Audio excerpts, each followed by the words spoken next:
Selamat pagi saudaraku seiman dalam Kristus. Marilah kita siapkan hati dan pikiran kita untuk mendengarkan firman Tuhan.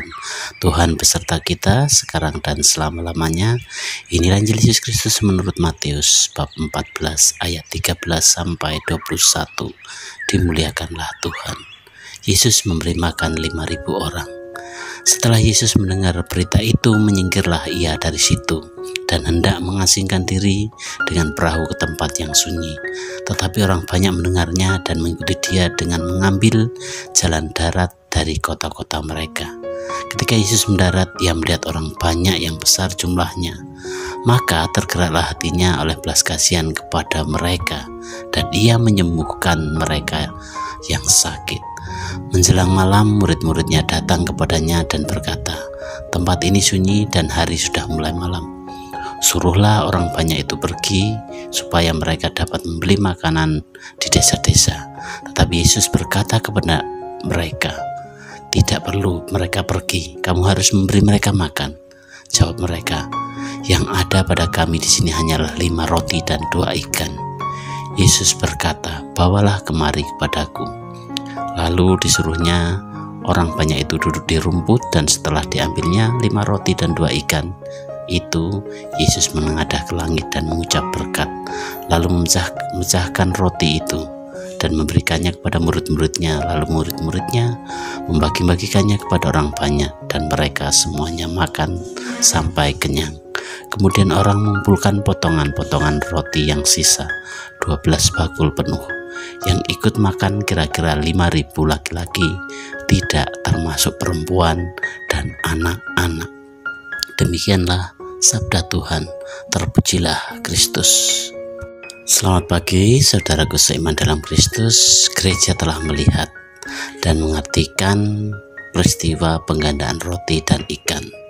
Itu sebagai peristiwa yang menunjuk pada sesuatu yang lebih besar, yaitu Ekaristi, di mana Yesus memberi makan jutaan manusia setiap hari dengan tubuh dan darahnya.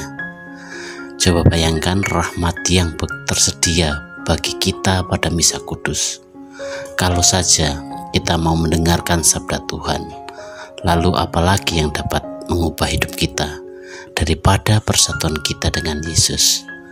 Karena Dia sendiri memperkenankan tubuh dan darahnya menyatu dengan tubuh dan darah kita lewat Ekaristi yang kita santap.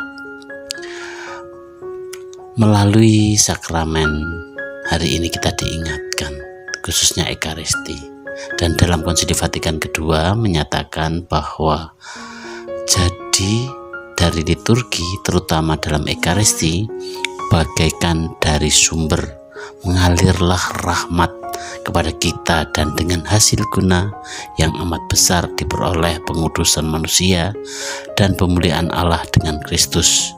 Tujuan semua karya gereja lainnya, yaitu dalam konstitusi liturgi yang artikel 10. Dalam bacaan Injil hari ini kita mendengar kisah yang luar biasa tentang bagaimana Yesus memberi makan. Dalam bacaan Injil hari ini kita mendengar kisah yang luar biasa tentang bagaimana Yesus memberi makan 5.000 orang hanya dengan 5 roti dan 2 ikan. Ini adalah salah satu mujizat Yesus yang paling terkenal. Tetapi apa maknanya bagi kita? Yesus baru saja mendengar kabar duka tentang kematian Yohanes Pembaptis. Ia ingin menyendiri, tetapi orang banyak terus mengikutinya. Melihat mereka, Yesus tidak marah atau kesal. Sebaliknya dia merasa belas kasihan. Ia melihat kebutuhan mereka dan ia memutuskan untuk bertindak. Ketika murid-muridnya menyarankan agar orang banyak dibubarkan supaya mereka bisa mencari makan sendiri, Yesus berkata, murid-muridnya harus memberi mereka makan. Murid-muridnya bingung karena mereka hanya memiliki 5 roti dan 2 ikan. Tentu saja tidak cukup untuk memberi makan orang ribuan. Namun Yesus mengambil roti dan ikan itu, mengucap syukur, memecah-mecahkannya dan mulai membagikannya. Yang terjadi berikutnya adalah keajaiban. Semua orang makan sampai kenyang. dan masih ada sisa makanan sebanyak 12 bakul penuh. Saudaraku seiman dalam Kristus, melalui Injil hari ini kita bisa belajar. Yang pertama adalah belas kasihan Yesus. Yesus melihat kebutuhan orang banyak dan tergerak oleh belas kasihan. Belas kasih inilah yang mendorong kita untuk bertindak. Meskipun ia sendiri sedang berduka, kita diajak untuk meneladani belas kasih Yesus dalam hidup kita sehari-hari, terutama kepada mereka yang sedang dalam kesulitan. Yang kedua adalah keterbatasan tidak menghalangi Tuhan. Yesus mengajar kita bahwa keterbatasan kita bukanlah penghalang bagi Tuhan. 5 roti dan 2 ikan mungkin tampak tidak cukup, tetapi di tangan Yesus itu menjadi lebih dari cukup. Dalam hidup kita seringkali kita merasa terbatas, entah itu dalam hal waktu, kemampuan, atau sumber daya.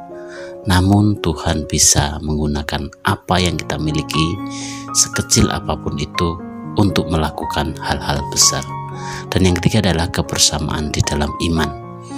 Mujizat ini juga mengajarkan kita pentingnya kebersamaan, saling berbagi dalam iman. Saat kita menyerahkan apa yang kita miliki kepada Tuhan dan berbagi dengan sesama, Tuhan dapat memperbanyaknya dan memberkati banyak orang melalui kita. Untuk itu, marilah kita merenungkan bagaimana kita bisa menjadi saluran berkat bagi orang lain. Mungkin kita merasa tidak memiliki banyak untuk diberikan, tetapi ingatlah bahwa Tuhan bisa memperbanyak apapun yang kita serahkan kepadanya. Dengan hati yang penuh belas kasihan dan keinginan untuk berbagi, kita bisa menjadi bagian dari mujizat Tuhan dalam kehidupan orang lain. Demikianlah pertemuan kita hari ini, dan marilah kita akhiri dengan doa dalam nama Bapa dan Putra dan Roh Kudus. Amin. Tuhan yang penuh kasih, aku bersyukur takjub menyaksikan bagaimana bela rasa yang Engkau ajarkan kepada kami.